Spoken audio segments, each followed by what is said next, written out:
হযরত ওমর ইবনে আব্দুল আজিজ রাহমাতুল্লাহ আলাইহির যুগে বাজারে বাজারে সওরাত করা হতো, যাকাত কে নেবে, যাকাত কে নেবে। একটা লোক যাকাত নেব আমি, এইরকম লোক পাওয়া যায় নাই। জোরে কোন সুবহানাল্লাহ। লোক পাওয়া যায় না। হযরত ওমর ইবনে আব্দুল আজিজ রাহমাতুল্লাহ আলাইহির জামানায় একটা লোক অনেকগুলি যাকাতের সদকার টাকা নিয়ে ঘুরতেছেন, কারে দেবে গরিব তালাশ করতেছে। তালাশ করতে করতে 3 দিন হয়ে গেছে, পায়নি। শেষ পর্যন্ত মরুদ্যানের ভেতরে বসে জীবচ্ছে।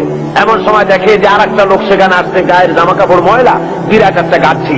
তারে বলছে, আসসালামু আলাইকুম ভাই, আল্লাহর মেহেরবানি আপনারে পাইয়া গেছি। আমি আজকে 3 দিন পর্যন্ত সদকার টাকা নিয়ে ঘুরতেছি, কারে দেবো কোনো লোক পাই না। আপনার মতো একটা গরিব লোক পাইয়া গেছি, আপনি দয়া করে আমার টাকাগুলি নিয়ে আমারে বাঁচান। ওই লোকটা বলছে, মিয়া তোমার মাথায় স্ক্রু ঢিলা ঢিলা নাকি? তুমি কি মনে করছো আমার ওই টোপলার মধ্যে ছেঁড়া খাতা? আমার টোপলার তোমার ওর মধ্যে কয় টাকা? কয় যে এত। তা আমারটা গুলিয়ে দেখো, তোমারটার চাইতে অনেক বেশি। তুমি ঘুরছো 3 দিন, আমি ঘুরেছি 1 সপ্তাহ। পুরা এলাকায় সদকার টাকা নিতে পারে এমন গরিব খুঁজা পাইলাম না। জোরে বলেন সুবহানাল্লাহ, জোরে বলেন সুবহানাল্লাহ।